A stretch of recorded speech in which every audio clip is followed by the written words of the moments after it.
기독교 역사에서 1500년 이상 전에 내려오는 그 7가지 대죄라는 것이 있습니다. 7가지 항목인데요.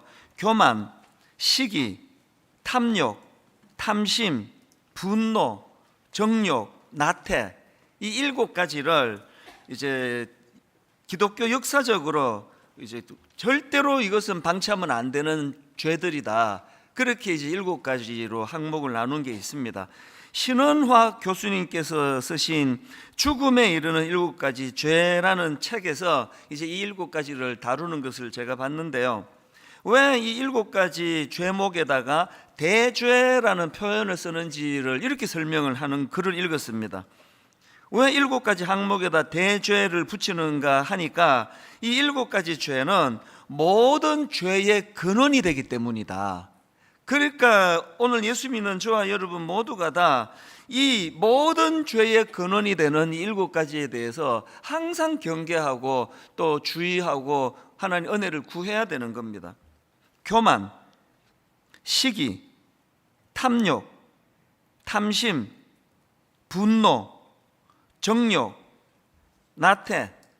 근데 제가 주목하는 건 이 모든 죄의 근원이 되는 7가지 죄 중에서 제일 먼저 나오는 게 교만입니다. 왜 그렇겠습니까? 교만은 모든 죄의 근원 중에 근원이 될 수 있기 때문에 그렇습니다. 아담과 하와가 저지른 인간의 첫 범죄도 그 뿌리가 교만이라는 거 다 아시지 않습니까? 사탄이 아담과 하와를 넘어뜨릴 때 어떤 부분을 공략했습니까? 창세기 3장 5절, 너희가 그것을 먹는 날에는 너희 눈이 밝아져 하나님과 같이 되어. 이거 엄청난 교만을 부추기고 있는 거 아닙니까? 그래서 기독교 윤리학자 라인홀드 니브는 이런 말을 했습니다. 첫 인간이 저지른 범죄의 핵심은 교만이고 그 본질은 자기중심성이다. 이 교만과 자기중심성. 최근에 제가 인터넷으로 김학철 교수님이라는 분의 강의를 들었는데요. 그 강의에서 그 재밌는 사례 하나를 제가 들었습니다. 그 어느 책에 나오는 이야기라고 하는데요. 미국에서 조사를 한 겁니다. 한 1000여 명의 그 일반인을 대상으로 이런 질문을 던졌습니다. 모든 사람이 다 아는 그 유명한 사람이 있지 않습니까? 그 유명인들 중에서 당신 생각에 죽어서 천국 갈 것 같은 사람이 있습니까? 있다면 누굽니까? 누가 천국에 갈 것 같습니까? 그런 질문을 던졌더니 마더 테레사 아시죠? 이 마더 테레사가 79%가 나왔습니다. 인도에서 가난하고 병든 사람들을 위해서 참 온 인생을 걸고 헌신했던 그 마더 테레사 같은 분, 그래서 이런 분이 천국 가야죠. 일반인들이 그런 생각을 하는 겁니다. 그 다음 나온 인물이 농구 선수 마이클 조던이었어요. 65% 좀 이상했습니다. 농구 잘하면 천국 가는구나. 또 그 다음에 나온 사람이 영국의 다이애나 왕세자비 60% 그를 응답했습니다. 그런데 여러분, 이 그 조사에서 제일 그 흥미로운 결과가 뭐냐 하니까 무려 87%나 되는 응답을 받은 인물이 있습니다. 온 세상 사람들이 다 존경하는 마더 테레사도 79%밖에 안 나왔는데 무려 87%를 얻은 인물이 있는데 여러분 생각에 누굴 것 같으세요? 놀라운 답이에요. 이 87%를 얻었던 그 인물이 누군가 하니까 정답은 자기 자신. 마더 테레사 훌륭한 거 알고 병든 자 가난한 자에 헌신한 삶 살아서 아니 이런 분이 천국 안 가면 누가 천국 가 하는 게 79%인데 자기 자신 87%. 이게 뭘 의미하겠습니까? 이게 죄성을 가진 인간의 기본적인 생각이라는 겁니다. 그래서 아까 라인홀드 니브가 했던 말, 첫 인간이 저지른 범죄의 핵심은 교만이고 그 본질은 자기중심성에 있다. 천국 내가 들어가야 의미가 있는 거 아니냐? 이게 인간의 교만, 그 뿌리 자기중심성이라는 겁니다. 이런 점에서 우리는 진짜 늘 이 교만에 대하여 두려워하면서 기도하면서 이것과 싸워야 되는데요. 한때 저는 그 마음으로 계속 이렇게 독백을 한 적이 있었습니다. 우시야 왕이 죽던 해에, 길 가면서도 우시야 왕이 죽던 해에, 우시야 왕이 죽던 해에. 이게 무슨 의미가 있길래 제가 이걸 막 주문 외듯이 그렇게 독백을 했는가 하면은, 제가 언젠가 그 우시야 왕 설명을 한번 드린 적이 있지 않습니까? 이 우시야 왕은 16세라는 어린 나이에 왕으로 등극을 해서 무려 52년 동안 나라를 다스린 왕인데요, 나라 엄청 잘 다스린 왕입니다.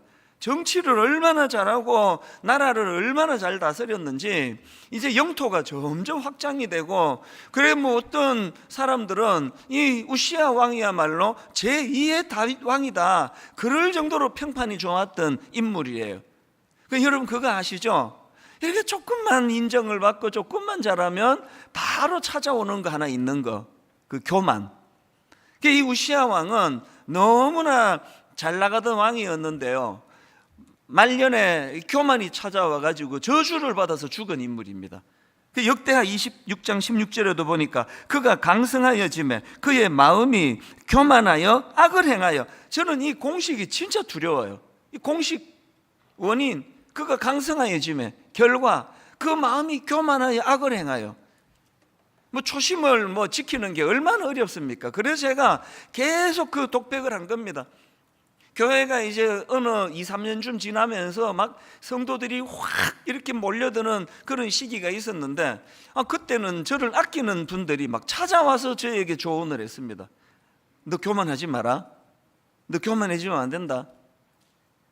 어떤 성도님들은 목사님 초심을 지켜주세요. 그러니까 불안했나 봐요 그때 제가. 저희 어머니는 그냥 과격하게 말씀을 전화로 맨날 하셨어요. 너 교만하면 망한다. 너 교만하면 죽는다. 네가 잘나가지고 교회가 성장하고 있다고 생각하면 그거 큰일 날 생각이다. 계속 주위에서 그런 말씀들을 하시니까 제가 이제 우시야 왕이 죽던 해에, 무슨 뜻입니까? 교만하면 안 된다는 거 아닙니까? 그래서 길 가면서 어떨 때는 또 아침에 일어나가지고 혼자 독백하는 거예요. 우시야 왕이 죽던 해에, 우시야 왕이 죽던 해에. 그리고 뒤에 꼭 이제 사족을 붙여야지 이게 완성이 됩니다. 우시야 왕이 죽던 해에 이찬수, 너 교만하면 망한다. 너도 이렇게 된다. 제가 저보고 하는 이야기예요. 자, 한번 따라해 보시겠습니까? 우시야 왕이 죽던 해에, 우시야 왕이 죽던 해에. 여러분이 이제 여러분도 하시라고 제가 이제 가르쳐 드리는 거예요. 그리고 한마디를 꼭 더 붙이면서 마무리 하셔야 됩니다. 교만하면 너 죽어. 나 말고 너. 교만하면 너 죽어. 이게 이제 완성이에요. 우시야 왕이 죽던 해에 이만큼 우리가 이 교만이라는 것하고는 진짜 싸워야 되는 것들이라는 겁니다. 오늘 본문을요, 이런 맥락으로 살펴보기를 원합니다. 오늘 본문에는 그 아람 왕의 군대 장관 나만이 등장하는데요, 우리 지난주에 이거 살펴보지 않았습니까? 그는 나병으로 고통당하던 사람이에요. 그래서 오늘 본문에 보면은 이제 이스라엘에 그 자기 병을 고쳐줄 엘리사라는 선지자가 있다는 소리를 듣고 이제 그를 찾아 나선 겁니다. 그냥 지푸라기라도 잡는 심정으로 그렇게 길을 나섰을 거라 생각합니다. 그게 오늘 본문 열왕기하 5장 9절에 나오는 말씀입니다. 나아만이 이에 말들과 병거들을 거느리고 이르러 엘리사의 집 문에 서니. 그래서 이제 엘리사 선지자가 그에게 우리로 치면 의사 선생님이 처방전을 주듯이 그에게 처방을 줘요. 그게 이제 10절입니다. 엘리사가 사자를 그에게 보내 이르되 너는 가서 요단강에 몸을 7번 씻어라. 내 살이 회복되어 깨끗하게 하리라 하는지라. 우리가 보기에 굉장히 평범한 주문 아닙니까? 이거를 듣고 여러분 막 기분 나빠지신 분 계세요? 굉장히 평이한 거 아닙니까? 그런데 이 이야기를 듣고 엘리사가 격분을 해요. 바로 그 다음 11절 나아만이 노하여 물러가며 이르되, 또 그 다음 12절 다메섹 강 아바나와 아르발은 이스라엘 모든 강물보다 낫지 아니하냐. 내가 거기서 몸을 씻으면 깨끗하게 되지 아니하리하고 몸을 돌려 분노하여 떠나니. 우리 같은 서민이 보기에 이게 이렇게 화낼 일이 아닌데. 그리고 이 나만 장군의 신하들이 다 말리잖아요. 그러지 마시라고. 이거 하나도 어려운 일 아닌데 왜 그러시느냐고. 왜 유독 나만은 왜 이렇게 격분을 하면서 격하게 반응하느냐. 그 답이 1절에 나와 있습니다. 1절, 우리 지난주에 살펴본 내용인데요. 아람 왕의 군대 장관 나만은 그의 주인 앞에서 크고 존귀한 자니 이는 여호와께서 전에 그에게 아람을 구원하게 하셨습니다. 그는 큰 용사이나 나병 환자더라. 지금 나만 장군이 갖고 있는 두 가지 빛과 그림자가 있잖아요. 앞부분에 나와 있는 그는 큰 용사예요. 존경받는 인물이에요. 그런데 그림자가 뭡니까? 나병 환자입니다. 지금 엘리사 선지자에게 뭐 때문에 찾아왔습니까? 후자 때문에 온 거 아닙니까? 아까 벌써 9절에서요, 나만이 이의 말들과 병거를 거느리고 이르러 엘리사의 집 문에 서니 이거부터 털려먹은 거 아닙니까? 지금 병 고치러 가는 나병 환자 입장에서 뭘 그렇게 그냥 뭐 대동하고 막 엄청나게 화려하게 그렇게 가는 것 자체가 나만에게 있어서 그 삶의 무게중심은 나병 환자라고 하는 병을 고쳐야 되는 절박함보다는 큰 용사라는 거예요. 여기에 모든 마음이 다가 있는 거예요. 여러분, 이게 교만인 거예요. 오늘 저와 여러분이 누구나에게나 다 이 빛과 그림자가 다 있잖아요. 참 모든 사람이 부러워하고 좋아하는 그런 어떤 참 아름다운 모두 여러분 다 갖고 있습니다. 누구나. 그런가 하면은 또 누구에게도 말하지 못하는 나만의 그림자가 있잖아요. 저도 마찬가지라 그랬지 않습니까? 지금 그 문제를 가지고 고침받으러 가는데요, 나만에게는 여전히 지금 그 나병 환자로 치료받으러 가는 이거는 자기 인생이 엄청나게 크고 중요함에도 표면적으로 드러나는 건 여전히 거들먹거리기를 좋아하고, 그 지금 병원 가면서 막 그렇게 막 그 군사들을 대동하고 막 말을 몰고 가고 이런 것 자체가 그 나만이 갖고 있는 치명적인 약점이에요. 사실 여러분, 제가 살아보면서 깨달은 게 하나 있는데요, 높은 자리에 올라가면 올라갈수록 그에게 필요한 그 긍휼을 구하는 거더라고요. 아버지가요, 그 자기 딸한테, 자기 아들한테 긍휼히 여김을 받으면 그 집 가정교육은 끝난 겁니다. 더 이상 좋은 가정교육 없습니다.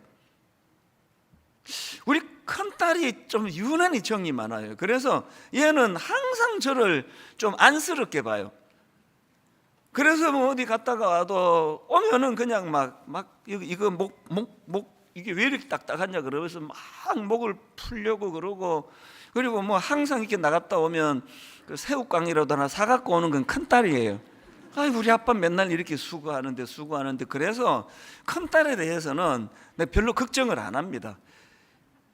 둘째 딸도 걱정 안 합니다. 둘째 딸도 걱정 안 하고 또 막내도 걱정 안 하는데, 지금 그냥 이제 그 긍휼 얘기를 하는 거예요. 뭐 둘째 딸도 엄청 저를 긍휼하게 보고 막내도 그렇습니다 라고 말해야 되는 이 상황을 이해해 주시리라 믿습니다. 요지는요, 아빠가 권위적이고 저 위에 있고 니들을 가르치는 입장이고 이것도 필요하지만, 아빠가 자녀들에게 긍휼히 여기면은요, 교육은 저절로 되는 겁니다. 부교육자들이 담임 목사를 불쌍히 여기면 그 교회 부흥할 수밖에 없습니다. 우리 교회가 그런 교회예요. 우리 교육자들이, 젊은 교육자들이 저를 얼마나 안쓰럽게 생각하는지 모릅니다. 그래서 그냥 이거 제가 할게요. 안 그래도 목사님 일 많은데, 목사님 너무 피곤한데 이거 우리가 하겠습니다. 진짜 그게 우리 교회예요. 얼마나 감사한지 몰라요. 그래서 저도 우리 부교육자들에 대하여 참 불쌍히 여기는 마음, 긍휼히 여기는 마음으로 섬기기를 원하거든요. 이게 당연히 교회가 이래야 되는 거 아닙니까? 순장님을 순원들이 너무 안쓰럽게 생각하는 다락방은 100% 부흥합니다. 나만 이걸 모르는 거예요. 교만한 사람이 이걸 모르는 거예요. 그래서 여러분, 그 우리나라 어른들 말 아시잖아요. 아프면 그 병을 자랑하라는 옛말이 있습니다. 어릴 때 들었던 이야기예요. 아픈 걸 자랑하라는 거예요. 그래야 거기서 처방도 나오고 무슨 약초가 좋다 이런 것도 나오고 우리로 치면 기도하게 되고, 이 교만한 사람이 놓치는 너무나 중요한 인생의 소중한 거 여기서 다 나오는 거거든요. 나만이 지금 그러고 있는 거 아닙니까? 그래서 나만의 교만이요, 그 인생을 완전히 망가뜨릴 뻔했잖아요. 그렇게 하고 그냥 가버렸으면 어떻게 되느냐고요. 제가 오늘 본문을 가만히 묵상을 하다 보니까 이 교만한 사람에게 나타나는 두 가지 증상이 있더라고요. 여러분 자신에게 한번 점검해 보세요. 첫 번째, 교만한 사람에게 나타나는 증상이 이 생각의 경직입니다. 11절을 보십시오.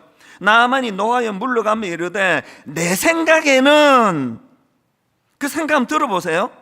그가 내게로 와서 서서 그의 하나님 여호와의 이름을 부르고 그의 손을 그 부위 위에 흔들어 나병을 고칠까 하였도다. 이 경직이 느껴지세요?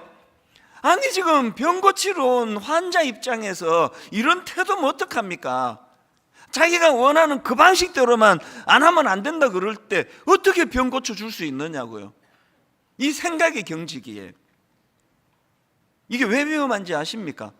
여러분 동맥경화, 이제 연세가 조금만 드시면은 병원에서 자주 경고하는 게 동맥경화 아닙니까? 그래서 제가 동맥경화 할 때 경화를 사전을 찾아봤더니 이렇게 설명합니다. 물건이나 몸의 조직 따위가 단단하게 굳어짐. 그래서 동맥경화는요, 동맥의 벽이 두꺼워지고 굳어져서 탄력을 잃는 질환이라고 그렇게 설명하는 글을 봤습니다. 젊을 때 동맥경화 잘 안 걸리거든요. 요즘은 또 자꾸 비만해져서 청년들도 조심해야 된다는데, 연세가 드시나 뭐 나이가 어리나 벌써 비만해지고 그러면서 이제 동맥이 이게 딱딱해지고 굳어지면 문제가 생긴다면, 여러분 우리 생각의 경화, 이 생각이 딱딱하게 굳어지고 이게 나와 있잖아요. 물건이나 몸의 조직 따위가 단단하게 굳어짐이라면 우리 생각이 굳어지는 게 얼마나 위험한지 아십니까? 우리가 자꾸 나이가 들어가면서 생각의 경화가 오는 걸 저도 느껴요. 제 자신이 그걸 느껴요. 더 유연할 수 있는데, 그래서 이게 자꾸 극단적인 생각으로 가다가 보니까 이게 문제가 생기는 거예요. 이게 딱 교만에서 출발하는 거예요. 그 다음 두 번째로 교만한 사람에게서 나타나는 증상이 하나 더 있는데, 화를 잘 내요. 분노. 지금 엘리사 선지자의 처방을 받은 나아만 장군의 첫 반응이 그거 분노 아닙니까? 11절입니다. 나아만이 노하여 물러가며 이르되, 암만 생각해도 만약에 엘리사 선지자가 너 같은 거 못 고쳐줘, 넌 자격 없어, 가, 이러면 화를 내야 되지만 정성을 다해서 지금 나름대로 지금 처방을 내리고 있는데 이거 이렇게까지 화날 일이냐고요.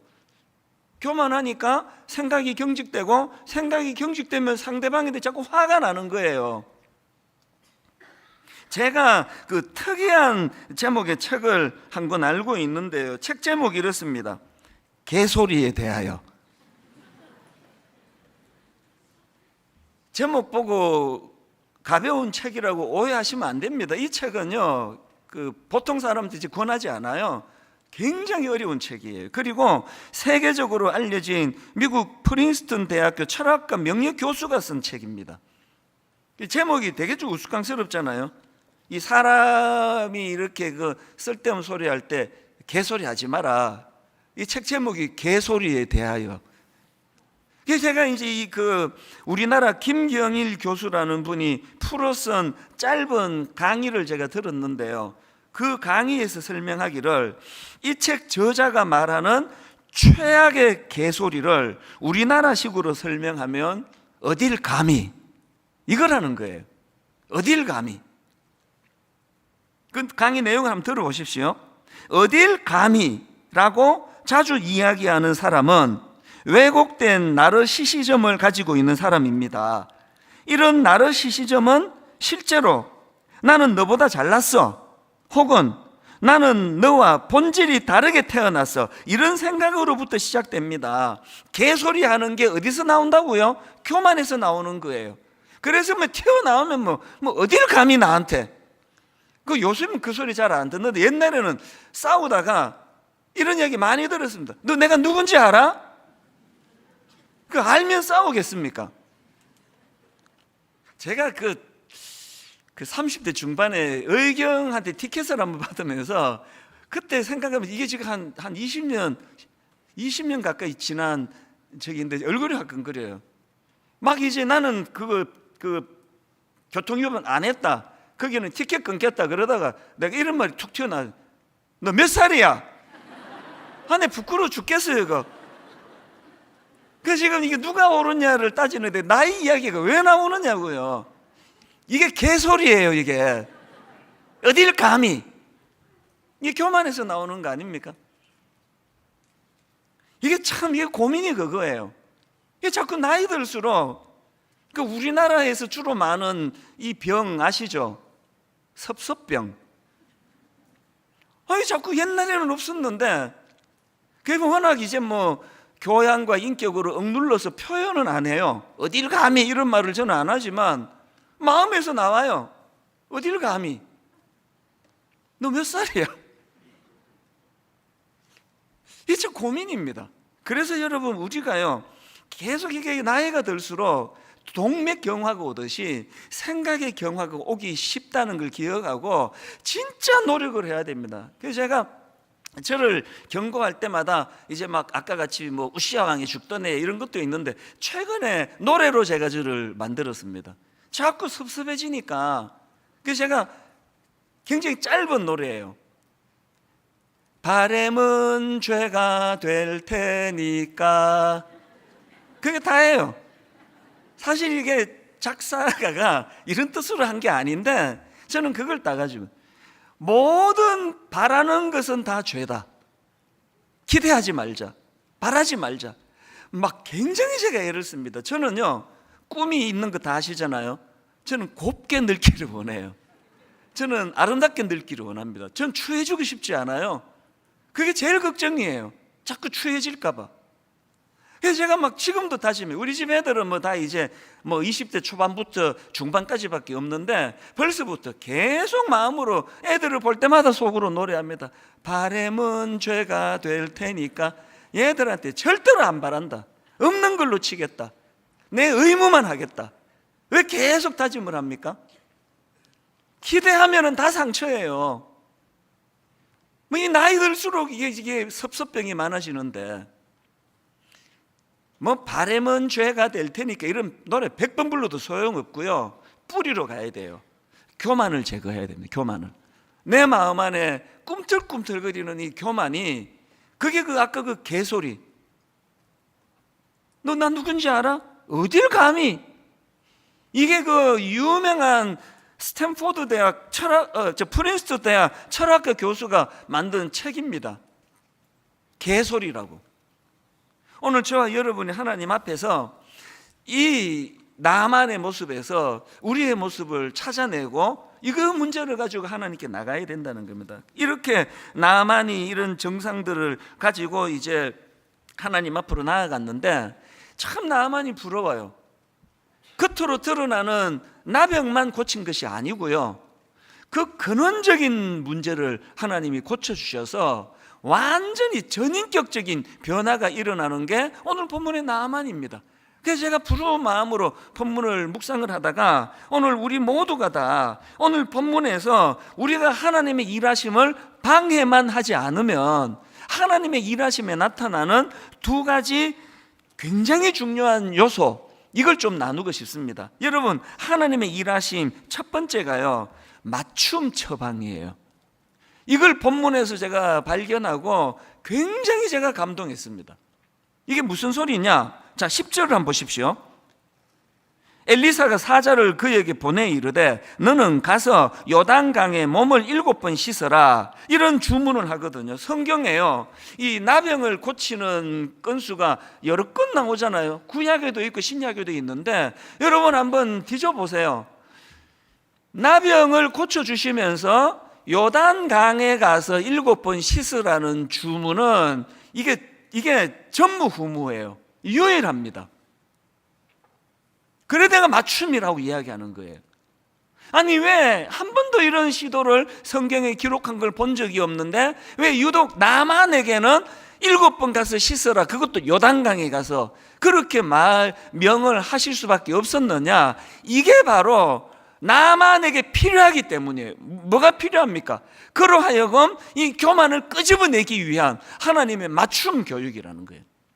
그냥 나만이 원하는 대로 그냥 예수님이 하셨듯이 그냥 깨끗하게 나아라, 그래서 그 자리에서 낫게 해주는 감동을 절대로 쓰지 않는 거예요. 왜? 그러면 나만은 껍데기는 고침을 받지만 그 교만한 내면은 더 교만할 거 아닙니까? 아니, 그런 치명적인 병을 안고도 이렇게 교만한데 병까지 나오면 어떻게 되겠냐고요. 하나님은 그걸 방치하지 않으신 거예요. 이거 맞춤. 제가 이 말씀을 묵상하면서 저의 지난 시간을 돌아봤습니다. 목사는 사람을 상대하지 않습니까? 그래서 사람을 통해서 많은 교정과 치료를 허락해 주셨는데요, 우리 부목사님들은 정말 저는 제게 은인이라 생각할 너무너무 훌륭한, 또 저랑 호흡이 잘 맞는 분들이 오셨는데 한 20년 동안 참 그분이 나빠서가 아니에요. 제 마음이 아팠던 적이 몇 번 있습니다.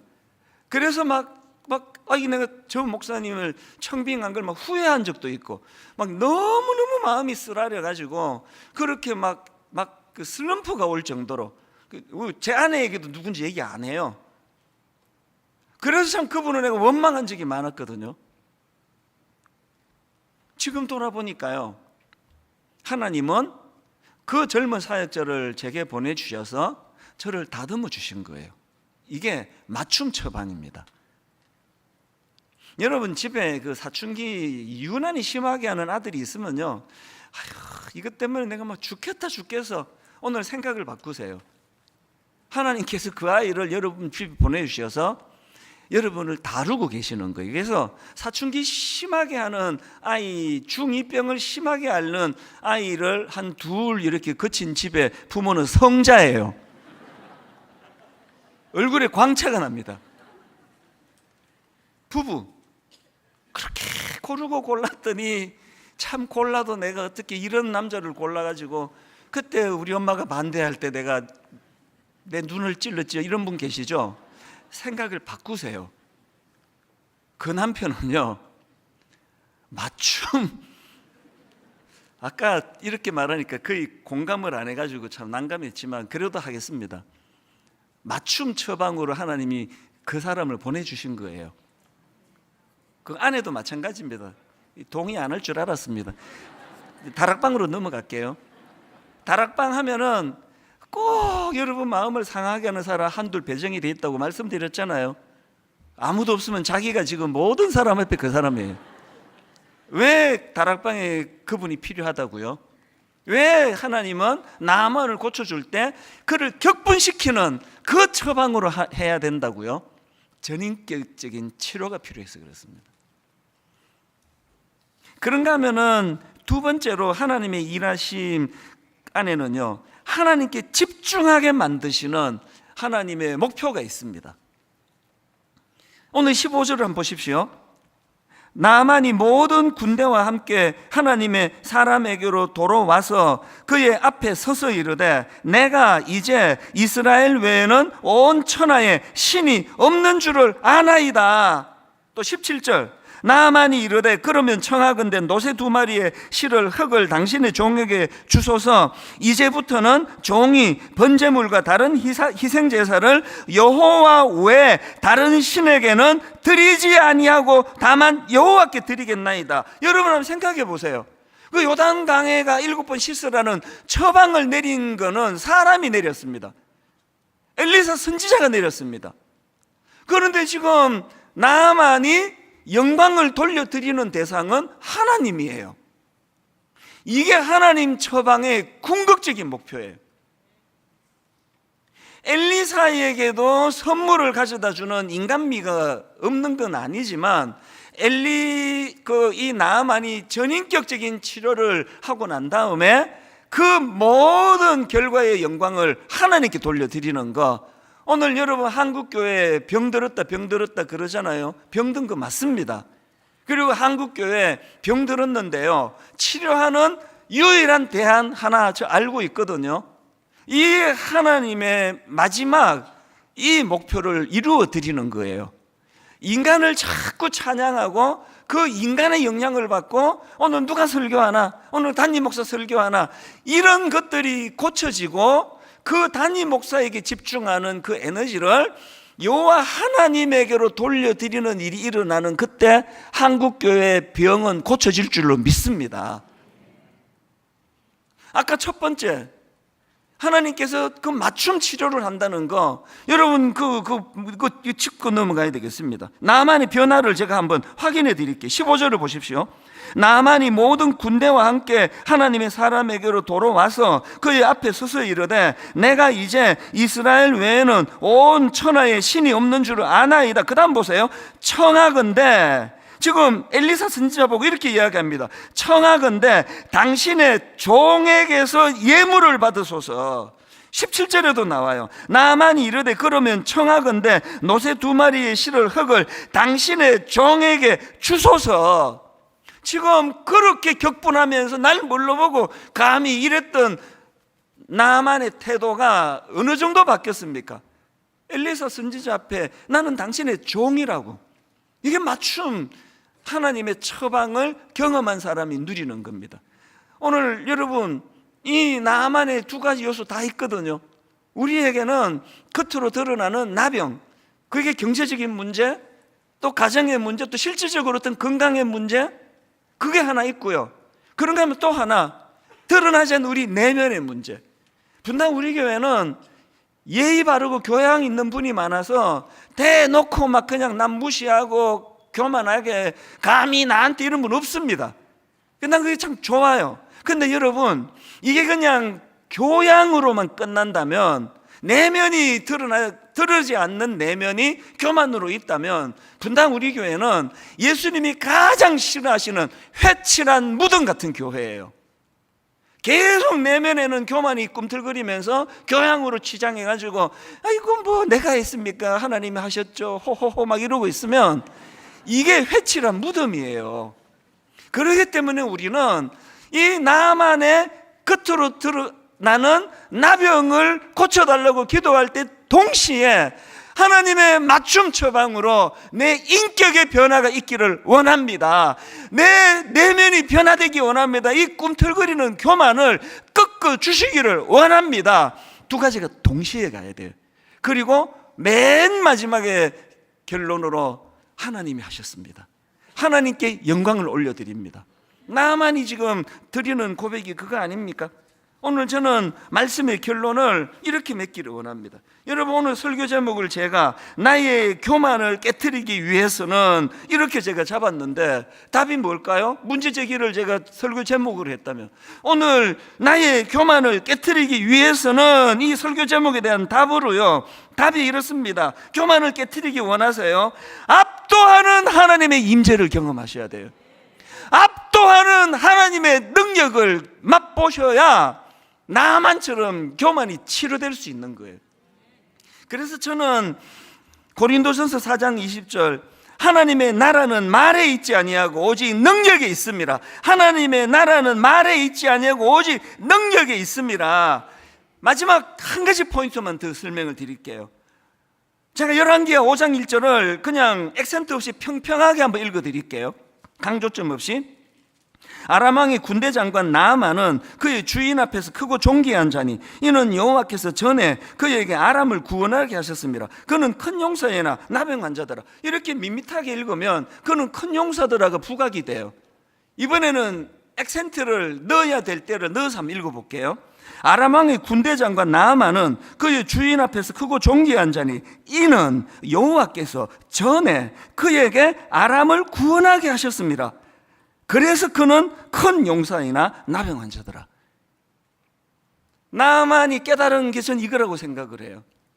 그가 나병이 고침을 받는 것을 보고 왜 이제는 나는 이제 다른 온 천하에 여호와 말고는 신이 없는 줄로 내가 알겠습니다. 여호와 외에 다른 신에게는 드리지 아니하고 다만 여호와께만 내가 제사를 드리겠습니다. 그렇게 고백할 수 있었던 것은 이걸 저는 깨달았다고 생각합니다. 이걸 안 깨달았으면 우리는 깨달아야 돼요. 뭘 깨닫습니까? 예수 믿기 전에 내가 승승장구했던 그 어떤 일, 내가 은혜 받기 이전에 내가 이건 내 힘으로 한 거라고 생각했던 그 어떤 일조차도 거기에 하나님의 은혜가 개입이 됐었다는 거예요.